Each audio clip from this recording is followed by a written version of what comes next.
Good evening, everyone who's just joining us. Welcome. We are waiting a moment for everyone else to filter in, and it's wonderful to see you joining us tonight.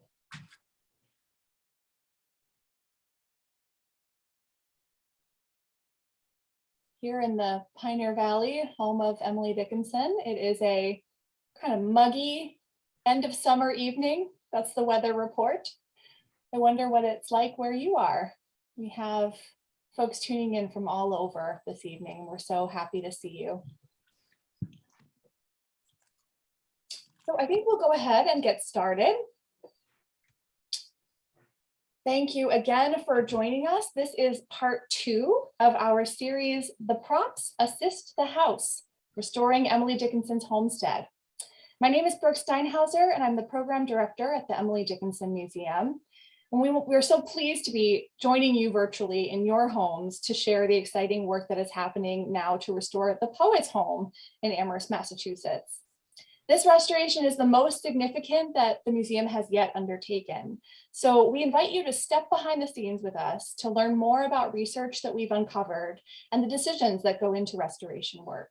This program is part 2 of a 3-part series that will conclude in September. So we hope you'll rejoin us then too. And if you missed part 1 of this series, you can find the recording of that program on our website. And I'm going to go ahead and drop that link into the chat right now for you all. There you go.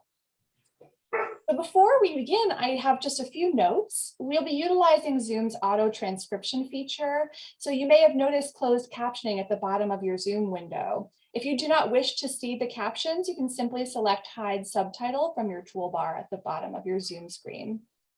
Tonight's program will last about an hour, and it will conclude with time for audience questions. So we really hope you'll participate that way. We want to hear from you, and you can share your questions throughout tonight's program using the Q&A function of the webinar, which is also located in that toolbar at the bottom of your screen. Today, we're joined by a special guest, Marylou Davis.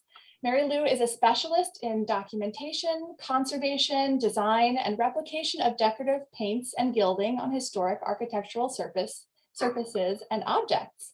And her work includes replications of 19th century factory-made block printed floor cloths installed at the Gardner Pingree House, Peabody Essex Museum in Salem, and the Harriet Beecher Stowe House in Hartford, Connecticut.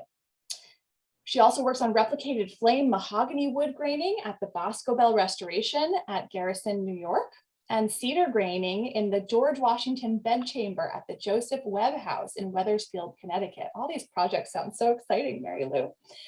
And her work has increasingly turned toward project management for restoration projects within historic churches and house museums like ours. So at the Emily Dickinson Homestead, she's been working with director Jane Wald in surveying extant physical and written evidence toward the restoration now in progress. So we're so delighted to have her here in conversation this evening with Emily Dickinson Museum Executive Director Jane Wald. And together they're going to be talking about the nature of Marylou's work, the nature of Jane's work in this restoration project. And I want to thank you both for being here. And I'm going to go ahead and turn it over to you, Jane, to begin our conversation this evening. Thank you, Brooke, and good evening to all of you who are joining us from all over. And it's especially good to see you, Marylou. We've seen a good bit of each other during this project, and this is yet another way we get to share the excitement of what's happening at the homestead with others. So Marylou, we work together quite a bit, but I'm not sure I know your full story about how you came to do the work you do and what kind of, specialized training, specific training you would need. I wonder if you could tell us a little bit about that journey. Yes, thanks, Jane. Well, I started very early at the age of 19 in a position where college was beyond reach for me, but I loved working with my hands. And so sorry about that. in my city where I was living in Richmond, Virginia, there was a large antiques company that was very reputable and produced high style pieces of decorative arts, furniture and so forth. In 1971, I talked the owner of the shop into hiring me as an apprentice under 5 different European master craftsmen. There was a gilder, a cabinet maker, a painter, a finisher, and this very good man, this owner, hired me for that position.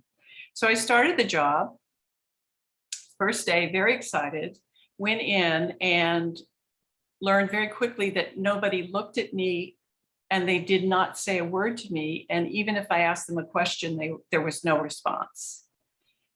And so I sort of figured out what to do. And the next day, the same thing happened. And shortly after that, the truck driver who worked for the company took me aside and showed me where the cleaning supplies were and the brooms. And so he said, if you don't keep busy, you will be let go. So I did a lot of cleaning and sweeping for weeks. And I thought all this time that these gentlemen who didn't have a grasp of English were either being this way towards me because I was a female, or they just simply couldn't communicate with me well. But it seemed so apparent that it was a form of hazing that I ended up feeling angrier and angrier. Well, about that time, they hired another apprentice, a young male apprentice who actually came with skills. I didn't come with skills. And they treated him exactly the same. So what I learned from that is that after my 3 or 4 month period, I was accepted because I did not go away. I learned under men whose skills I've never seen since. They would arrive at work in the morning with their suits on and their hats on and change clothes and then change back at the end of the day. It was a really incredible way to start out in this field. After that, I spent several years with them and they were wonderful to me. I worked under the finisher, so that's what I learned. I wanted to be a cabinet maker, working with my hands, working with hand tools in a history museum. And of course, the only place that's really excellent for that I know of is Old Sturbridge Village. So I moved to Massachusetts, got a job at OSV, as we call it. And I worked for about 10 to 12 years as a cabinet maker, but also focused my thoughts and work, academic work there on historic decorative finishes. I wasn't a very good cabinet maker and the competition was pretty stiff. And I learned very quickly that decorative painters who were good were in demand. So after that period of time, I went on my own. I became a subcontractor to SPNEA, now known as Historic New England. And I worked in their conservation laboratory at the Lyman Estate. The leader of that laboratory at the time had brought in a large contract with the White House and the State Department for the conservation of all of that furniture. And of course, this is the nation's collection, so it was the best of everything. So for several years, I worked with amazing cabinet makers and, conservators on that project. I applied at that point to a program at the Smithsonian on conservation because I didn't have any formal training. And they turned me down for that, saying that I didn't have a college degree. But then they offered me a job teaching within the program. So for about 20 years, I taught historic decorative finishes within that Smithsonian program. Got to meet an awful lot of people and take a lot of lectures and courses that I wouldn't have had otherwise. But about that time, I decided that I really did need to pick up my academic credentials. And I wanted to go to a very good school and I wanted to major in art history.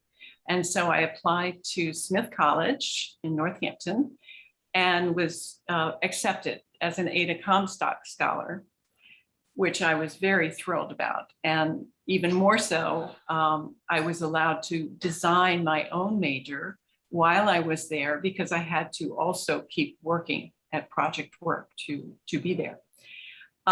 They were very good to me, and I graduated happily from Smith, feeling as though I had that kind of foundational academic base that I needed. It was a rich experience.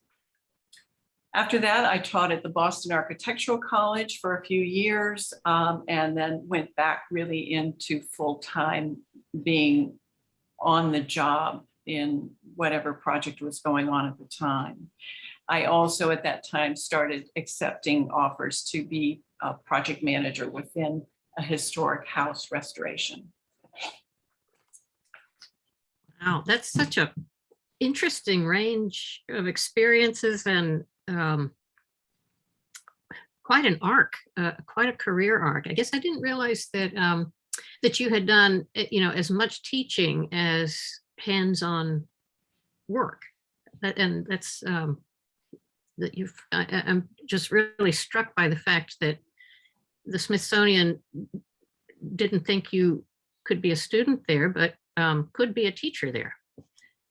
That's a little more than a little ironic, but but I know, I know, you've worked on some kind of large projects. This current restoration at the Homestead is a large project, but you, I think, have done others too. Can you give us an example of, a pretty thoroughgoing project that has a bunch of parts to it?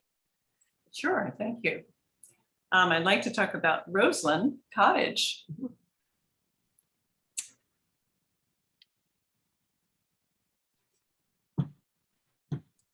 Brooke asked me to show another project that has a tie-in with Emily Dickinson, and I thought about this a lot and thought, for the most part, that there really is no tie-in with Emily Dickinson for me, and I think for most people who do work with that historic property feel the same. That's what I've encountered. I will, however, talk about Roseland Cottage because it was a project the size of Dickinson for me. And the figurehead, Henry C. Bowen, who built and lived there, lived at the same time that Emily Dickinson did. So there is that correlation, and I will do contrasts and compares as I go along. Roseland Cottage, also referred to as the Bowen House, was purchased in 1970 by SPNEA.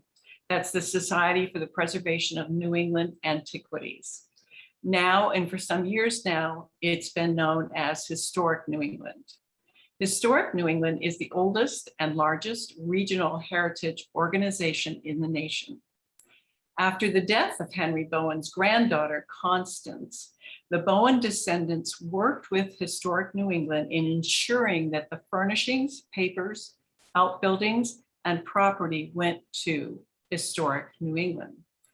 A son of Woodstock, Bowen was an important leader in the 19th century, largely because of his ardent and active abolitionist position. Creator and owner of his own abolitionist newspaper, and one of the men on the ground floor of the then new Republican Party. Bowen was partly responsible for bringing Abraham Lincoln to the Cooper Union to give his famous "Right Makes Might" speech that boosted a win in Lincoln's election for the presidency. Bowen was also tied by his ideals to orator and preacher Henry Ward Beecher. And Bowen and Beecher shared a partnership as leaders and writers within the hotbed of anti-slavery activities that were centered at Pilgrim Church in Brooklyn, New York. Bowen's legacy is that of one man who, with others, effected a stop in the bondage of legal enslavement. While the life and work of Emily Dickinson, who lived during the same period, She was unknown in the 19th century, but her work continues to gain readers on an international scale in the 21st. Next slide.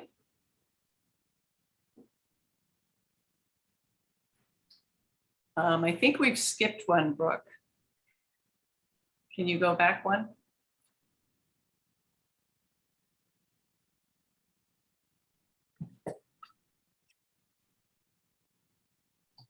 Yeah, this is the next one, Mary Lou.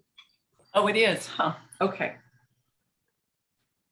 Because of the stature of Bowen and their family traditions, restoring the house was not a quest for research and location of clues as it's been in Dickinson.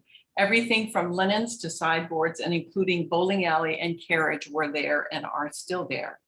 Deferred maintenance saw much of it in less than good condition, so restoration was needed on artifacts, furnishings, textiles, glass, ceramics, and wall coverings. And I'm sorry that I must not have sent you the right slides, but obviously these are before slides when the first crew got there and started working. Historic New England launched a comprehensive restoration in 1999 that was completed about 2005. Today, the property looks as if it did in 1883 when Henry Bowen moves back to Woodstock with his family. With curatorial emphasis on the rare wall coverings, the first group of conservators there focused on the repair of plasters with tear out followed by consolidation and then replastering in kind. When the work began, water migration had infiltrated the interior due to a roof of many gables and chimney pots. In the interior, accumulations of grime, residues of cigar and cigarette smoke had created hall, parlors, and dining room spaces with significant plaster failures. The whole presented a murky, desultory appearance to the once rich and sparkling Lencrusta Walton wall coverings. So what we're looking at in this slide on both sides, the left-hand side is the hallway of the house with workers doing repairs needed, spot repairs needed. And on the right side is conservator Andy Latigo, who with Morgan Phillips in the early 1970s specifically designed, because of the Lencrusta Walton wall coverings, designed a way and developed a way, to take sheets that were rotted and damaged and no longer viable and use them to make molds from.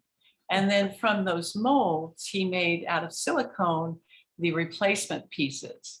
And I cannot emphasize how much there was a significant amount of Lencrusta in the house to begin with, but the damage was also significant. So I would say that probably at least 1/4 of all the Lencrusta needed to be replaced with new fills.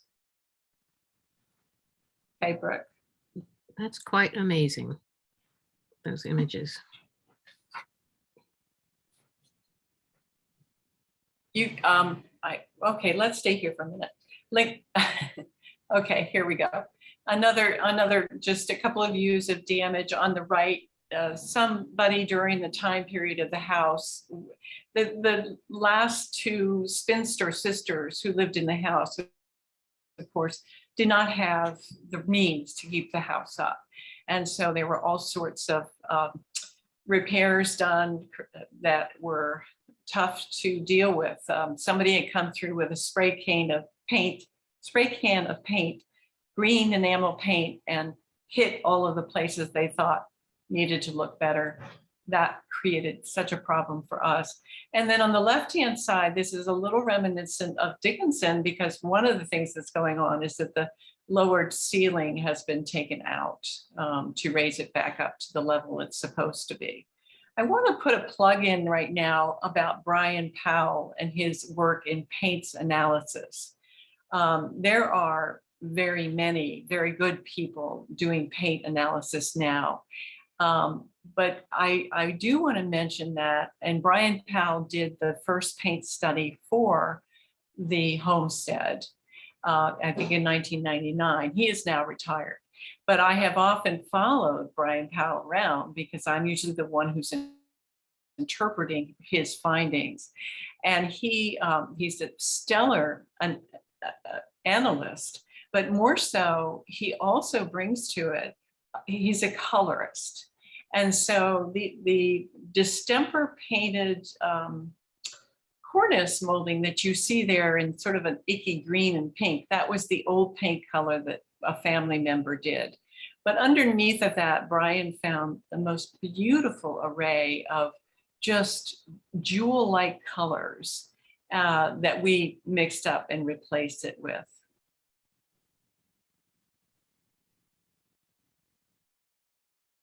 One of the reasons I feel like I can do the kind of large projects that I do is because I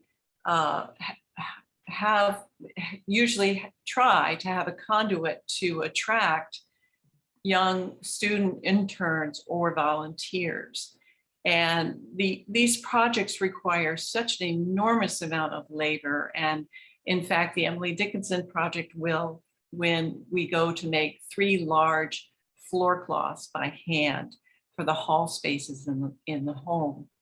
I'm hoping that we can also put together a good crew to work on that. These happen to be young Smith students who are working with me at the Colonel Barrett House in Concord. It's a Revolutionary War house with, of course, it's tied to a story of a Revolutionary War hero. But a group of Smith students and I spent a summer, most of the summer, in stabilize. The house had been derelict for a long time. So these women at the moment are gluing up and clamping consolidated plasters, and they'll leave that for hours at a time. And then when they come back, they will fill in the plastering that's needed around the window. Okay. And this has been such a successful way of working for me, not to mention pleasurable. I just enjoy so much working with interns and volunteers. I learn a lot from them. I'm sure I learned more from them than they do from me. But the woman on the left is doing a specialized cleaning treatment.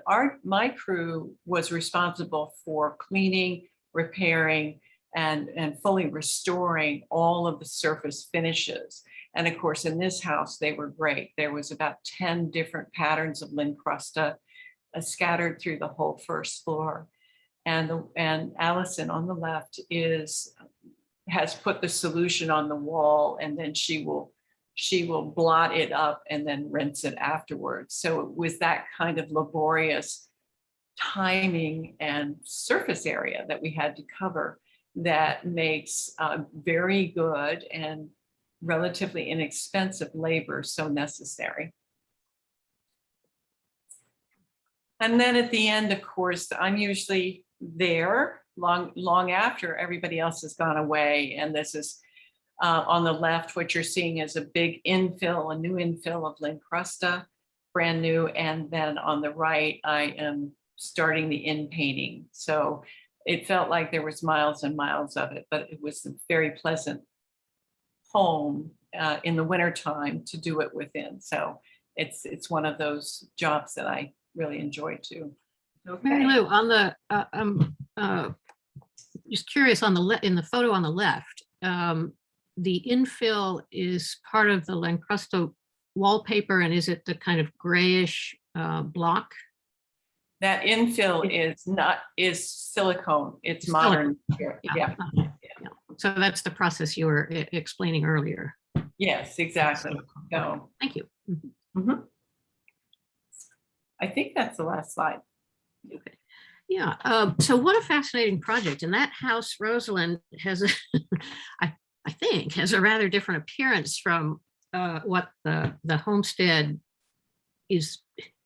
has had and that we're aiming for. But so, kind of turning back to the Emily Dickinson Museum and the work you've done there, we've already worked on several projects together. And I wonder, it might be of interest to our audience to hear how, how you first connected with the Emily Dickinson Museum and some of the projects that that you've worked on before this big one. And I think, as we go along, we'll have a couple of examples from past projects to show folks. Okay.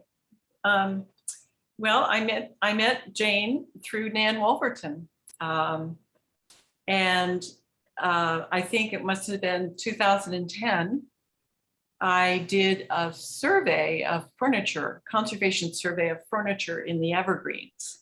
And I think at that time you were just beginning to start to organize the stuff in the Evergreens. Is that correct? Well, I feel like we've always just been beginning to organize the stuff in the Evergreens, but yeah, that was one of the times, yes. Yeah.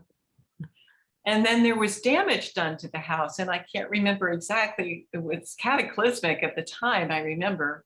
And yeah, that was at the Homestead when a ceiling in one of the parlors had just withstood vibration for so long that it just kind of unzipped across the room, and there were a few artifacts in there that were damaged, but really it was much less damage than could have been the case. But it certainly was a memorable cataclysmic event. Yeah. Yes.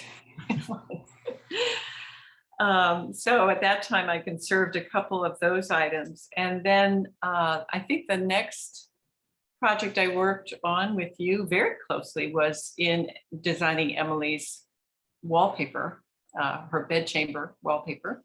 Yeah. And then after that, I worked on aspects of the library restoration. Yeah. So, the bedroom project was prior to the current project we're working on. It has certainly been the most significant thing in terms of restoration that the Emily Dickinson Museum has done, because that's such an iconic space.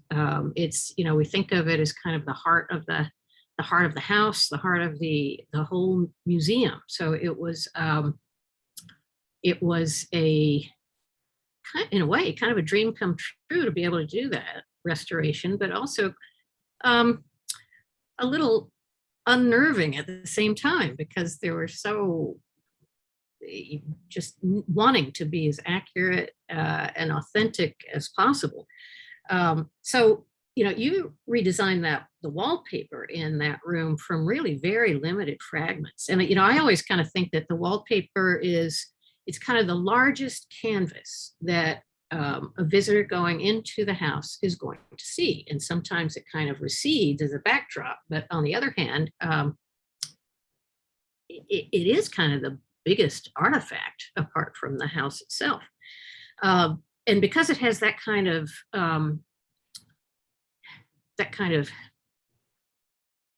visual impact, it can have kind of an outsized effect on visitors.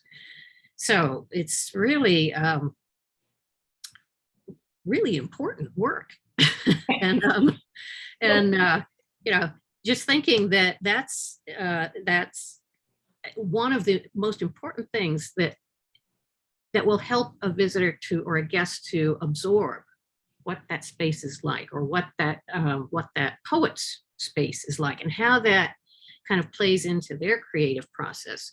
So you go through a creative process in this kind of redesign and recreation. So I'm wondering, what was it like for you to bring Emily Dickinson's room, her own room, into this brand new, restored, vivid reality for people entering the place that is the most important spot?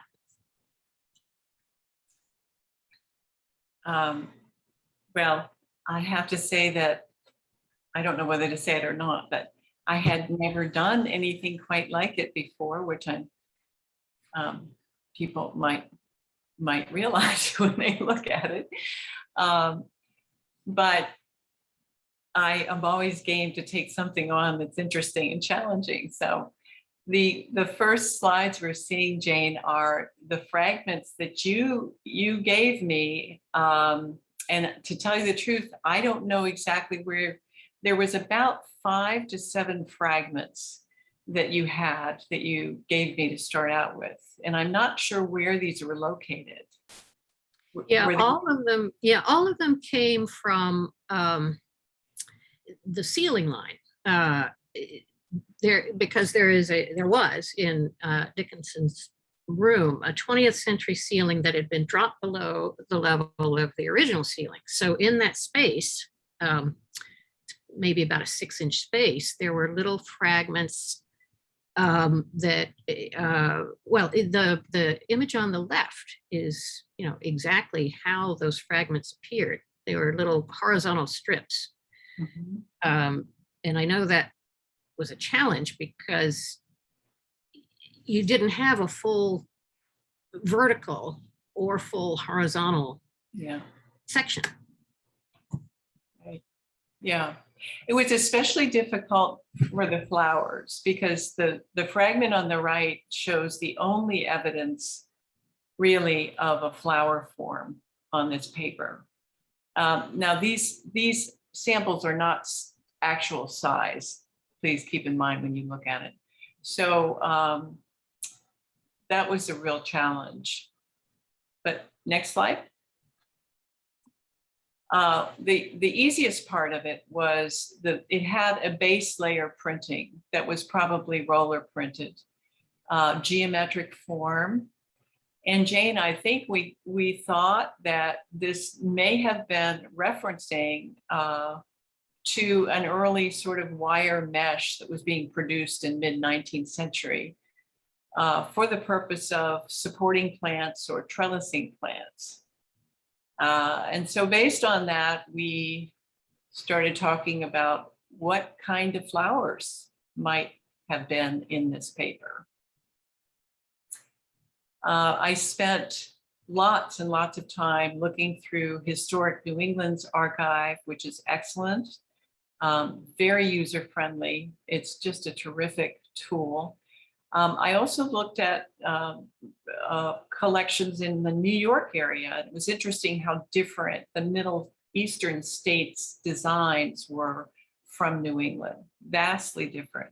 So I left that and came back to Historic New England, couldn't find anything that remotely matched up to what I was seeing in the fragments.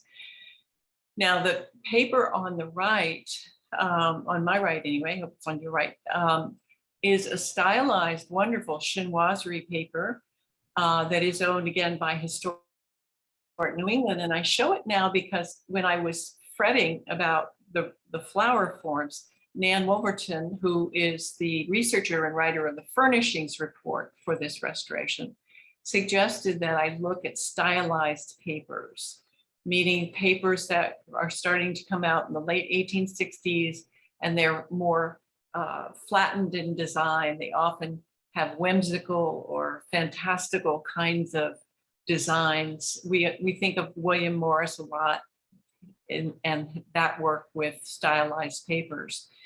So I started looking there for some inspiration and found nothing. Finally, looking at the slide on the left, which, yes, the slide on the left, finally what I found in a textile book on arts and crafts textiles. And this pattern was designed by a lady named Mrs. T.S. Kuhn, and she designed it for the Wardle Company, which was the manufacturer. It has a date of 1888 on it, but because Boston area women were often designers of all kinds of things like fabrics and floor cloths and you name it, wallpapers, she might have exhibited this 10 years earlier, not she herself, but the manufacturer. Anyway, when I looked at that, I saw some hope there for resemblance to the fragments that we were working with, the way the vines sort of snaked around and went back on themselves. Even the tomatoes themselves in cluster form Jane and I had long conversations about what kind of flowers were there. And I remember at this point, Jane suggested that the roses, because of the browning of the leaves, that she thought the roses might be late summer roses or fall roses, rather than June roses. So it seemed to be all there. And the slide on the left then shows where I'm putting together the fragments. After I have drawn, I've copied the angles and the arcs in both the fragments and the intended design that I wanted to use. And they matched up beautifully. So that was pretty exciting. I looked at other papers, the slide on the right, to make sure that between, papers between 1865 and 1880, to make sure that the density of the patterns were similar, the lightness and darkness of forms were similar, and that bore out well too. Yeah, Marylou, I remember what you said to me at this a little bit before this point in the design process, when you were still doing a lot of research about the structure of the plants. That was, we could see little bits of it in the fragments, but focusing in on vine and trellis patterns. And to me, that just made so much sense because of, what you said before about the wire mesh. Felt like a kind of trellis structure that vines would crawl up. It wasn't until fairly recently, sometime just in the last couple of years, that all of a sudden I looked at the reproduction white dress in the hallway there outside Dickinson's bedroom in a way I hadn't looked at it before. And there is a piqué diamond shape in that fabric that looks very much like what I began calling the chevrons in that mesh pattern. And at that moment, it just struck me. It's just coincidence. There's no meaning behind it, but it certainly did strike me. Yes. Well, the drawing on the right that you're looking at here, I want to just mention to you that Jane and I worked on this every step of the way because I really needed that support and leadership. And the drawing on the right is what I did on the left, I'm sorry, is that's the tomato vine pattern that is enlarged to the size of wallpaper. And then it's taped together in order to see how the repeat would then lay out. And then on the drawing on the right is just a sketch of the framework of that paper, so that then I can use that to start plotting vegetation and fruit on it. But all along the way, I would often show Jane something like the drawing on the right, and she'd say, "Oh, that's great." And I would drive home thinking, "Wow, Jane thinks that's great." But we went on. So finally, in not finding any way to know, either one of us to know what kind of flowers these were, Jane suggested, of course, that we stick with the rose, the climbing rose. And so I proceeded I am much more of an engineer mind than I am an artist mind. And so I went to my library and took my 19th century botanicals out, botanical books on botanical drawings out. And then I asked several friends if I could borrow theirs, and ended up with just a whole room full of botanical roses drawn, every type of rose you can imagine. With a light box and tracing paper and pencil, I started tracing and shading and thinking about coloring. And I admit that I became reckless in this pursuit, because every time I saw a rose form I liked, I would put it in, and then I'd see another one, and then another one. So the paper sort of turned out to have all the representative rose types in 19th century America right there on the same sheet. So maybe we could look at how this all turned out. I love this. I love this progress drawing on the left. Yeah, so that's so we reproduce the geometric photographically to actual size, and made a file out of that for the first printing, and then this is just the beginnings of my coloring things in with no holds on me and the brush, and then the final is on the right. And I think it is, you know, the word outsized is a very good description of it. I think that I know actually that once this restoration is done, that room won't be quite so shocking in a way, because all the other spaces will have wallpapers and carpets and window treatments, and so it will look much more coherent, I think, when that happens. Yeah, I think so. It will. I think it will stun those of us who have been quite used to a fairly neutral palette in the homestead up to this point. But so this is a wonderful walk through your process of developing these restoration materials that where we have hints as to what they might have been like, but not necessarily the full story of them. There was another example we might come back to if we have time, which was sort of a similar process in the Homestead Library. But I think at this point, we'll turn to the current restoration, because there's so much to talk about with that.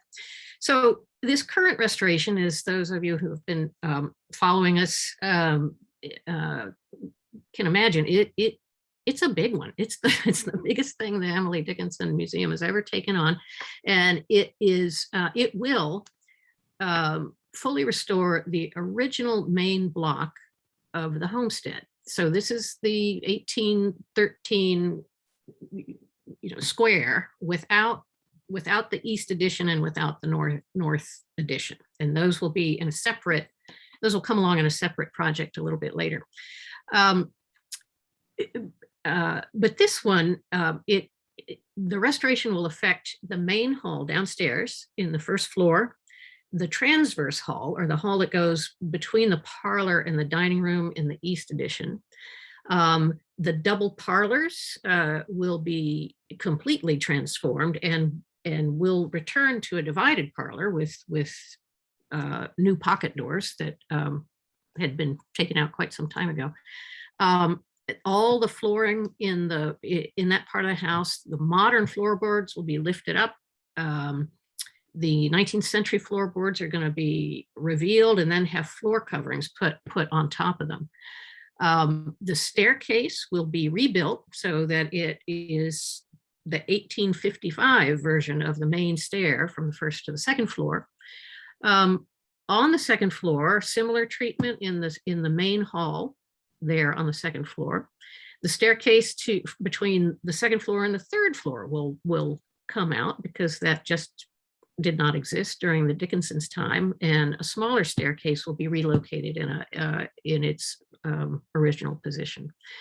The room behind Emily Dickinson's bedroom, we refer to as the northwest chamber, it will also be fully restored, as will the passage between that room and Emily Dickinson's own room.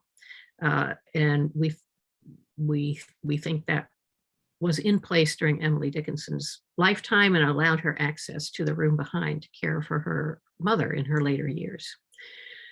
So there is, and on top of all that, a lot of behind the scenes work with mechanical systems for new heating and ventilation and cooling systems. So there are a lot of pieces to this.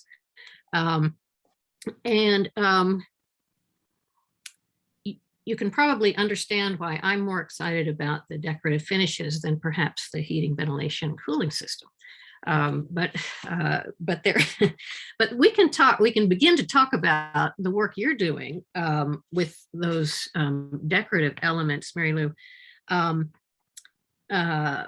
and we can maybe start from the ground up. We can start from the floors and floor coverings.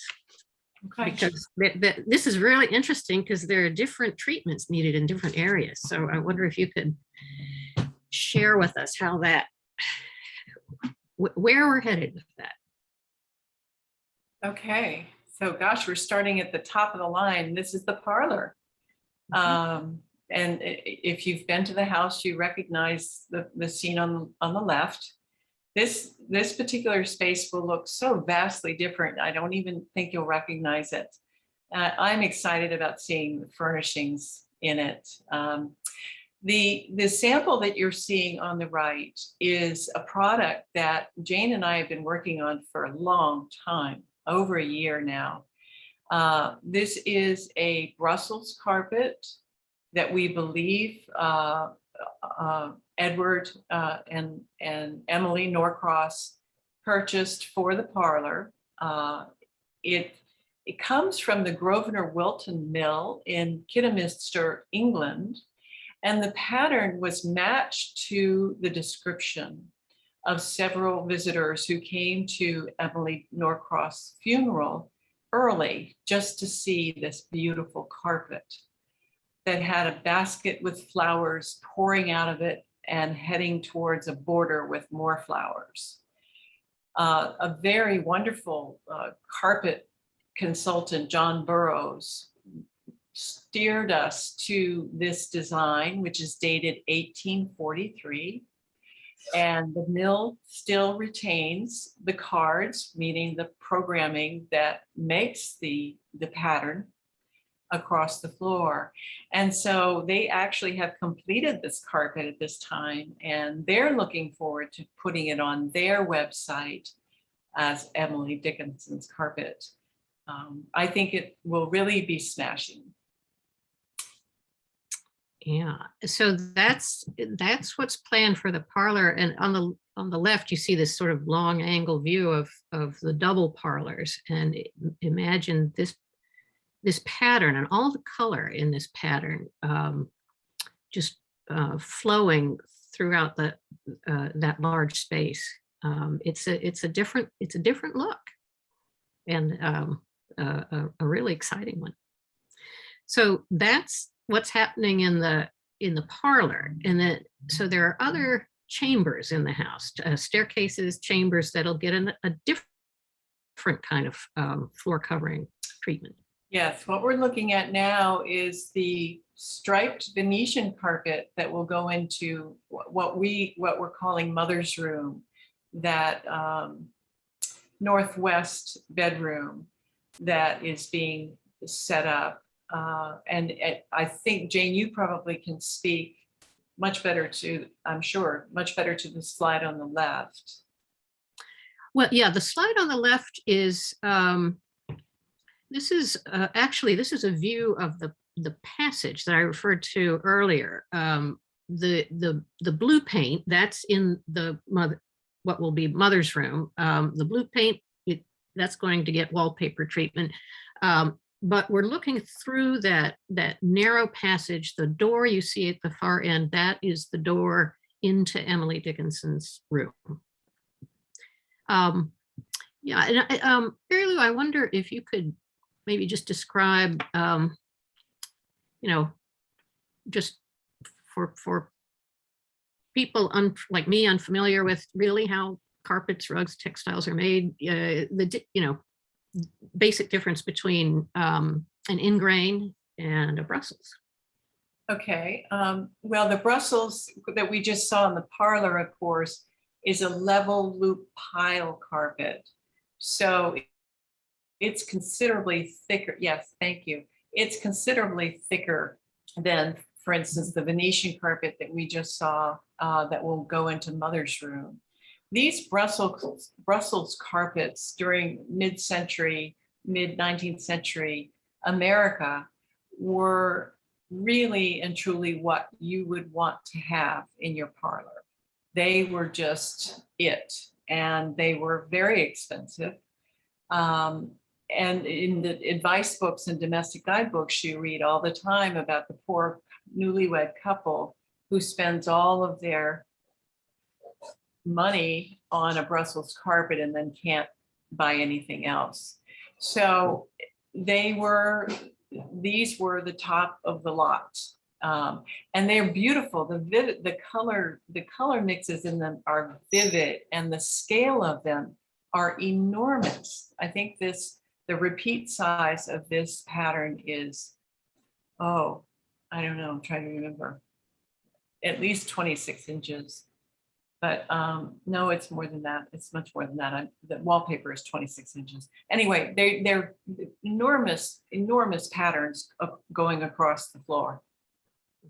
The Venetian carpet that we just saw is a flat woven carpet. So for those of us who, did basic weaving when we were young, it's that's basically what it is. It's a thin carpet. A wonderful, very talented company, Thistle Hill Weavers, is supplying this carpet to us. And this is a documented design to our targeted period, which is 1855 to 1886. And actually, Jane picked this out. As soon as she saw it, Jane picked this out. She liked the colors in it so well. And it is an absolutely handsome and stunning carpet.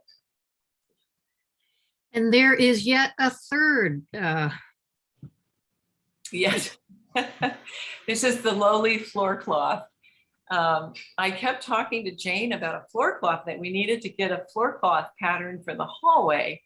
And, I think she wasn't so keen on that idea. And then all of a sudden, in the next week or two, she comes up with the sample on the right. Now, the sample on the right is a floor cloth. It's a Renaissance revival pattern floor cloth that she found in the evergreens in a closet. It's absolutely beautiful, and it has enough information to know the full repeat on it.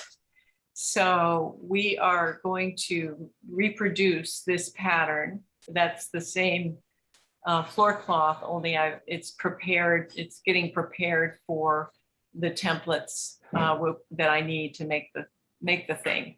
So that's why the measurements are on it. But this is basically what it looks like, although try to imagine it without all that darkened varnish on it.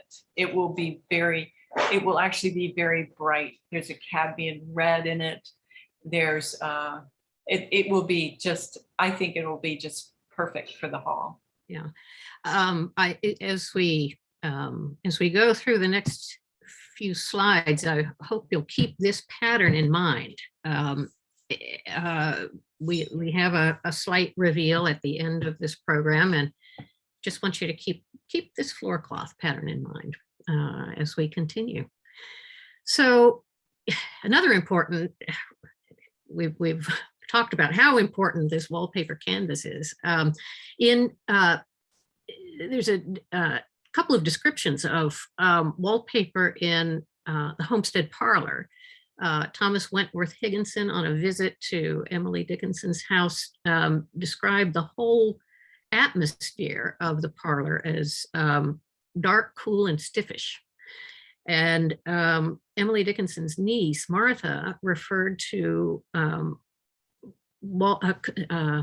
a kind of cool environment with a kind of plain wallpaper with large figures on it. So this is a case in which we weren't able to find suitable fragments anywhere at the ceiling level. So we have been thrown back on trying to find a wallpaper that is appropriate to the period that we're looking for, 1855 to 1865, and matches that scant descriptive evidence. So this one was, you went on a hunt for something that would match that, those two little phrases, which is about all we had to go on. Yes, I did. I early on, when we were putting things together, I remembered well curator Laura Sprague's work on the Wadsworth Longfellow House in Portland, Maine. And the house is just beautifully done. And of course, she needed to use wallpapers of the same period of Emily Dickinson's. So I called her and asked her if she had any help or leads for me in this. And she told me enthusiastically to call Michael Komanecki at the Farnsworth Museum, because the Homestead there has a parlor that nothing has changed in it since it was installed in 1851. And she said, I think that you might enjoy, Michael, and I think you would enjoy seeing that parlor. So I did contact him, and actually Jane and I, it was during the time of deep COVID, so we could only look at the room through Matterport. But we both had simultaneous reactions of, yes, this is it. This just fits the description completely. So after asking the Farnsworth Museum, Jane Bianco and Michael Komanecki, if we could reproduce that pattern that they had, they allowed us to do that, and it's in the works as I speak. Adelphi Paper Hangings will be reproducing this paper, and if you're familiar with their work, you can imagine how beautiful this will be. Yeah, we're really grateful to the Farnsworth and to Adelphi for their work on this, and for your hunting it down. And so there are a couple more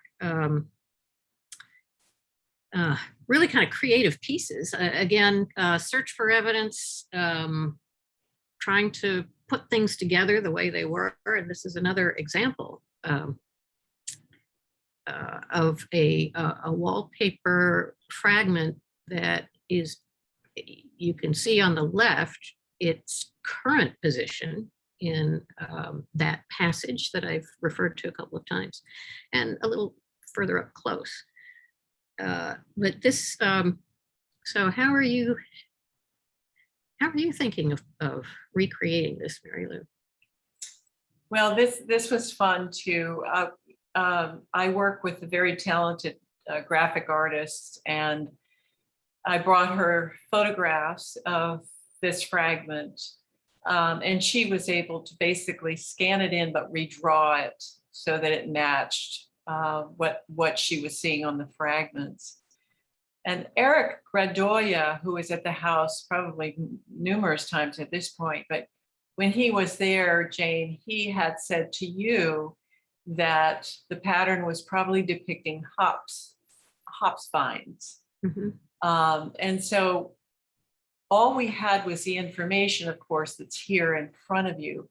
But from that, the graphic artist and I could recreate a full 18-inch wide pattern of, and they do look like hops growing when you see them strung out together in their vertical fashion.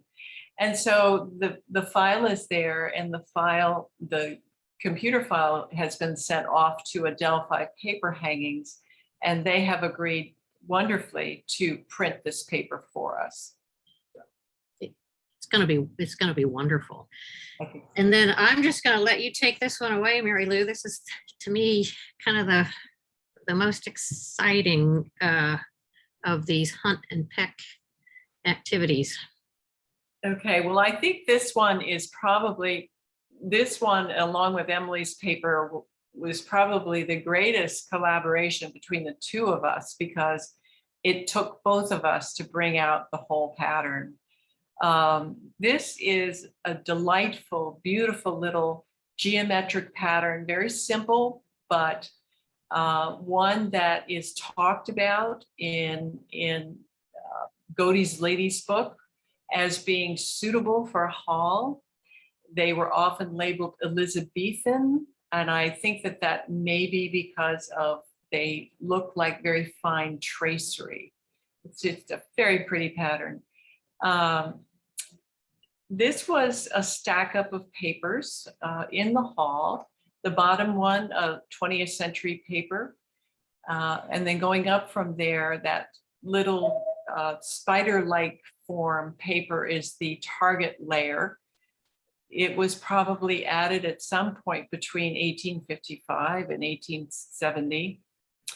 And then on top of that, in heavy colors of green and deep rose, is an arts and crafts paper that comes next. So we had unearthed, revealed basically this amount of the pattern, but the pattern wasn't complete. And one day, Jane went back into the house with a scalpel in her ladder and carefully pried away more paper, and it revealed a whole additional delicate embellishment on this paper that solved the problem of having the full pattern. Then again, at one point we were talking about this paper and Jane said, well, it's blue and yellow. And I said, no, it's green and yellow. And she said, no, I think it's blue. And so, We went back and forth on that. It was just like a tennis match in trying to figure out that color. Yeah. So finally Jane said, let's have this analyzed so we can find out what color it is. So I sent it off to Alex Papo, who is John Vaughn's successor in that company. And he was so great and looked at this paper right away, looked at it well, brought John in to look at it too. And lo and behold, it was not blue or green. All of those little leaf forms that you see were gilded, were bronze powders, so that if you take your eyes and try to wipe away the green that you see on this pattern and replace it with a gold iridescence, that's what we're having done on the paper. That will be the finish. Yeah. So it'll be a whole hallway of beautiful little sparkles. And it will be what the Dickinsons had in their hallways, and that's just so gratifying to be able to bring that bit of authenticity back. So maybe for a final piece of the formal program before questions is taking a look at the image on the left. And then imagining how it might turn out after the restoration. And so here is next an approximation of what that will be like.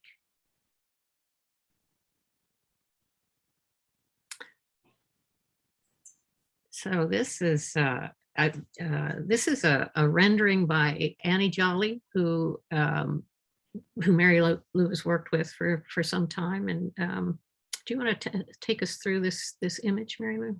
Yeah, sure. The first thing I guess I should probably dispel in a way, is that this is a pattern floor cloth. And interestingly enough, this pattern floor cloth was in Austin and Susan Dickinson's home, the Evergreens, in the front hall. Correct, Jane? Yes, we think it was in the front hall. There is an actual piece of this, maybe 2 feet by 2 feet, that still sits in the first floor closet, on the floor of the first floor closet. Yeah. So under the stairs. Right. So it's a good guess, I think. But it's a lovely pattern, a Rococo revival pattern. We decided to copy the Renaissance revival pattern that is in a much different palette than this. But you see the wallpaper there, and you see the border that will be added at the top. The border also has gilded elements in it. And then, of course, Emily's parents' portraits hanging in the hall. You also see the polychrome treatment. If you look down at the door, according to Brian Powell's analysis report, the panels were painted a deep purpley brown, and the rest of the woodwork was painted a rosy tan color. So that treatment will be done throughout the hall. And that the beautifully curved banister you see in the picture will be a new replacement banister with a probably a button in it, some form of ornamental something as a button in the center. So, Well, Marylou, this is it is, as everyone can tell now, it's there is a lot of work involved in this restoration, and so many different things to keep in mind, in consideration, and so many things to need to calibrate as best we can to be true to the Dickinson period. But I think at this point there may be some questions from the audience. Brooke, I wonder if you can, if there are. Thanks, Jane. Thank you, Marylou. That was a total treat to listen to, and I think hopefully we're all just feeling so invigorated and excited to think about what is to come at the Homestead. We do have some questions, and this is a good time, if you haven't had a chance to put yours in yet, go ahead and pop it in. We're going to run a little bit over time. I hope that's okay. Marylou and Jane, do you have about 10 more minutes for some questions? We do. Perfect. Thanks, everybody. All right. Well, yeah, thanks to folks who have already put some in. Let's see. So Jennifer is wondering about use of historically accurate or sort of modern day archival quality glues and finishes that you might use when you're applying wallpaper or restoring wood. So she's curious about what tools of a conservator you are using in some of these finishes. Well, this is going to sound flip, but I don't mean it. I mean, we're using a paintbrush to apply paint finishes. There is I didn't hear the first part of the question, Brooke. Is she describing specific finishes, or is she wanting to know? I have a feeling she's thinking about some of those images she saw with Roseland Cottage, and you were kind of treating the Lincrusta. In our case, you're oh yes, right, yeah, those are big. Those are big questions. I don't know if I can say this, but I'm comfortable if she wants I have a public number, a business number. If she wants to call me sometime, I'd be happy to discuss that with her. But it's a large topic.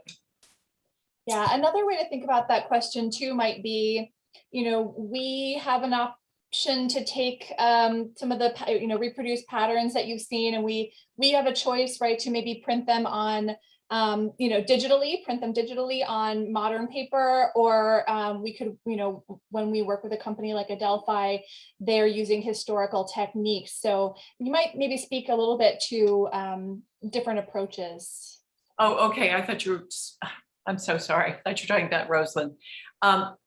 Yes, that's a very important issue. And Jane and I talk these things through over and over again, because the appearances are so different. And Mother's Room paper, for instance, was originally machine printed, but roller machine printed in the mid-19th century, which is not like a digital print. And a digital print, let me go back and say, the wallpaper for the hall, for instance, because it has bronze powder paint in it, needs to be sent off to a silk screen printer. We can't use a block print, and we can't use a digital print, because we can't use that media. And then Emily's bedroom paper is a digital print. So the remainder of the papers, actually, the remainder of the papers will not be digitally printed. They're either block or yeah. Yeah, I think what I find so interesting about that question, especially with the hall paper, is what's, what has, in that particular case, what has to drive the choice of paper is trying to be true to the pattern itself. Right. So these are these are kind of painful choices sometimes. Yeah. I say, yeah. I mean that you do have to make choices sometimes. Yeah. Yeah. Right. Yeah. And that's actually a lovely segue to a very pragmatic question by Tracy, which is like, this all sounds very expensive. You know, how does a historic house like us, how do we budget for this kind of project? Well, in this particular case, the Emily Dickinson Museum has up to this point done restoration projects kind of room by room, because that was all we could afford to do. That actually, in a way, kind of drives up the expense of each individual room. You may be aware of a generous bequest the museum received a couple of years ago that was earmarked specifically for buildings, grounds, and collections work. So in other words, specifically for restoration. And that has allowed us to take on a project at a larger scale, where the actual, sort of, if you think of it as a per room cost, the per room costs go down, but the overall budget needs to be much, much larger. But we have to budget for things like, all of the custom-made floor cloths, all of the custom-made textiles and window treatments, some very specific talents that are needed. Well, Marylou's very specific talents that are needed for grain painting treatments. So it's a costly, somewhat costly endeavor. And a very worthwhile one at that. We've got a question that is specifically asking about, have you, Marylou, when you're working on a project like this, how much does sort of regionalism or geography kind of come into play with your search for documentary evidence in other houses? So this person is wondering, were there fragments of wallpaper in other houses in Amherst specifically that might inform our project? But generally, how much does regionalism come into play in your work? Yeah, regionally, I would say the time isn't there, for instance, for me to seek out other fragments in other houses, especially when there were really so many fragments in the Dickinson house that we could work with. It's much more expedient for me to go online into a historic wallpaper archive and look there than it would be if just trying to find other fragments. Yeah, there is a particular.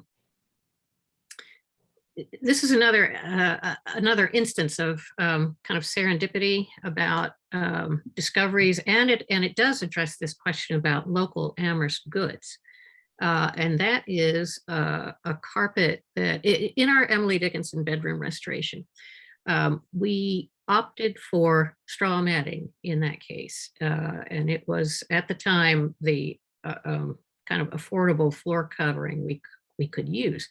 But along with this project, we are having a carpet made for Emily Dickinson's bedroom. And there is a carpet, or is it a fragment of a carpet, Marylou, at Old in the collection? Fragment of a carpet from the collection at Old Sturbridge Village, which came originally from Amherst, from the home of Judge John Dickinson. So it's really pretty interesting. It's it's sort of within the extended family, but it's really satisfying to think that there is there is at least that kind of Dickinson connection that we can bring back into the home. Yeah. That's a nice segue into a question, and this is something I've not given a lot of thought to myself. Do we have any evidence that the Dickinsons might have employed an interior decorator, and or do we know, is that something that contemporaries of the Dickinsons might have been doing in the area? Wow, what a great question. I know that at the beginning of Edward and Emily Norcross Dickinson's marriage, Emily Norcross was in Munson and Edward was here in Amherst, and Edward was the one in charge of finding them a place to live and decorating it in a sense. That is, having the floors painted and ordering in the soft goods. And there's some interesting correspondence between them where Edward tells Emily Norcross what color he's painted one of the floors, and she was a little slow in general in responding to his letters at that time, but this time around she told him he'd chosen the wrong color and he had to repaint it pronto. So it seems like the men in the Dickinson family had a clear interest in the aesthetics of the architecture of the houses and their conveniences and their layout. At the time, Edward Dickinson had purchased the homestead, repurchased it, and was doing these renovations in 1855. His wife was not well. She was in ill health, and so that's where I'm gonna leave it. I guess I kind of assumed that maybe she wouldn't have participated a whole lot in that very great renovation. Thank you for that. We've got a question which I like because it's going to let us maybe talk very briefly about a finish that we didn't get to talk about today that is an important part of our restoration. Amy is wondering, how do you reconcile the dark, and she's referring to the cool, dark, and stiffish description that Higginson gives us of the parlor, with Martha Bianchi's recollection of this lighter look? And I'm thinking that your answer may have something to do with window treatments. Do you want to? I mean, that's what I think, but Yeah. Really, you probably know a lot more about, what an intuitive answer to that question and an evidence-based answer. I think if I understand the question correctly, Brooke, I'm sorry, it's hard for me to hear you. How do you reconcile the adjective dark with cool and stiffish? Yeah, I think she's hearing the cool, dark, and stiffish description, but she also heard Martha's description of a light paper with a large figure. Oh, yes. So she's Right. hearing contradiction in that. Right. Okay. Well, that's I think the word dark refers to the fact that parlors in their resting states, which they often were completely shrouded by window treatments and shades, so that you had no fading occur, or little fading occurred to all the beautiful carpets and the fabrics. So a dark parlor means that it's resting. Thank you for that. Maybe a good place for us to come to an end is with this final question, which has been articulated by a couple of people, and I love this question. So folks are wondering, when we come to visit the museum, where will we be able to walk? Where will we step? Certainly not on these carpets, says Catherine. And Jeremy has articulated this as, how do you balance the desire for producing accurate reproductions and restoration with the day-to-day needs of a museum that caters to a regular flow of visitors? So what's our philosophy there? May I take this one, Jane? Please, yeah. I would say, and I don't know if Jane might differ, but I would say that we are trying to wrap our arms around this, and it's really difficult. People may or may not know that Mount Vernon some time ago said we will not put any floor coverings down whatsoever. And they haven't, because there's just no answer to that, good answer to that. So we have not decided what we're going to do about that yet, but the research is being done. There will certainly be well, one of the things we're talking with that we keep wrestling with is what kind of runners should we use to preserve the carpets themselves. Runners that are visually compatible, or runners that are visually interrupting, runners that are durable, or runners that are secure. There are those questions, and we're doing some research and experimenting to find the best solution to that. But we do want, a value of ours at the Emily Dickinson Museum is really trying to free up the spaces and to kind of, sort of take down the ropes so that spaces can be experienced and appreciated and enjoyed as spaces in which people moved and lived and worked and that were alive. And wrote poetry. Thank you for those excellent questions, everyone. If we didn't get to yours, I apologize. Catherine writes, souvenir slippers for all. That's a great suggestion, Catherine. Thank you so much, Jane and Marylou, for being with us tonight, for your knowledge and sharing your excitement about this project. Again, this was just part 2 of a 3-part series. So if you missed the first part, you can still find it. You'll hear more about sort of the approach of this project and the details of what rooms we are working on and why. And then part 3 is going to be coming up in September. We'll be joined by historic preservation architect Jeff Baker. And that program falls during the museum's Tell It Slant Poetry Festival, which is our largest event of the year. It runs September 20th through 26th. The full schedule and registration for that is going to launch next week, so stay tuned. And we do hope that you will join our mailing list or hop on our website to learn more about upcoming programs or to make a donation to support our continued work at the museum. So to do that, you can visit emilydickinsonmuseum.org. And we do hope we will see you again soon. And until then, thank you so much. Stay well. And thank you, Jane and Marylou. Thank you. Thank you, Marylou.